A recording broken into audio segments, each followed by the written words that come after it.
Next speaker is Dr. PUJA MAITRA. She'll be talking on impact of mass genetic testing on a single day for RB1 mutation in patients of retinoblastoma. Good morning, everyone. So genetic testing currently offers limited therapeutic advantage in most inherited conditions. But in retinoblastoma, genetic testing has a significant role and can alter the prognosis and management of the entire family. Now, in India, the affordability limits its use and often makes us excluded from routine investigations in retinoblastoma care.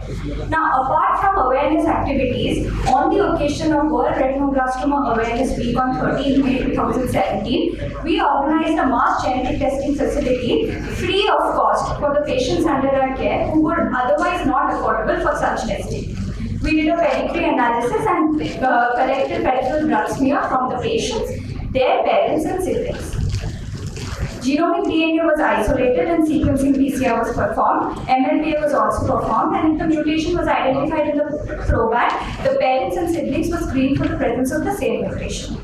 Coming to my results, on the same day we had collected 411 blood samples, out of which 113 were from the proband. 49 were bilateral tumors, 64 were unilateral. Out of 162 eyes, 119 eyes had advanced retinoblastoma at the time of presentation. 69 eyes, we did group salvage in 69 eyes, and 93 eyes had to be enucleated, out of which 12 eyes showed high-risk features on histopathology. Now, 61 patients showed the presence of a germline mutation, and this included 10 novel variants as well. This is the spectrum of the mutation from our patients. Splice was the most common, followed by nonsense and frameshift mutation. 21.8% of the unilateral patients showed a germline tumor. Now, overall, out of all the mutations, 74% were de novo germline and 26% were familial. Now, interestingly, of these 26 percent, which is 16 cases, 11 set of parents were unaffected, which indicates a low penetration mutation. They were maternally inherited in 4, paternally inherited in 7, and 2 of them were novel variants as well. Now, low penetrance RB explains the phenomena of inheriting a potentially deleterious variant from an unaffected parent, and this is because of a residual PRP functions and usually associated with splice and missense mutation, which were 4 out of 11 and 2 out of 11 in our cohort respectively. So overall, nonsense mutations are reported to be the most common type, but it was the second most common type in our cohort after altered splice site mutation. Nonsense and frameshift mutations tend to develop bilateral retinoblastoma, and splice mutations are likely to be associated with a milder phenotype or with a unilateral retinoblastoma, and the same was noted in our study as well. Now let's look at the impact. What changed for the scientific community? So we had a germline mutation detection rate of 53.6%, which is higher than most of the reports in the literature. And we had this increased sensitivity, probably because we did Sanger sequencing and MLPA together. 10 of our mutations were novel variants. Now, we had a high proportion of splice mutations in our cohort, which is associated with a milder phenotype, and that could actually explain the high mutation detection rate in the unilateral cases in our cohort. So what changed for the mutation negative? So in the absence of genetic testing, unilateral cases require other eye surveillance up to 7 years of age, and some of them requiring frequent EUAs. Now, 50 of our unilateral patients who tested negative for germline mutations were free from frequent EUAs for the other eye surveillance. And even with a modest estimation, including the GA cost and the cost of travel, it could still save a lot of money for the family. Additionally, these patients were free from the risk of second malignancies and tumor in their future progeny, which is 1% versus 45% if the mutation was positive. What changed for the mutation positive patients? In the unilateral cases, we could accurately assess the risk in the progeny, and this had future implications like prenatal genetic testing. And more importantly, unilateral tumors with germline mutation was advised closer surveillance for the other eye because of the detection of tumor at an early stage and treatment, which could be of vision salvage as well.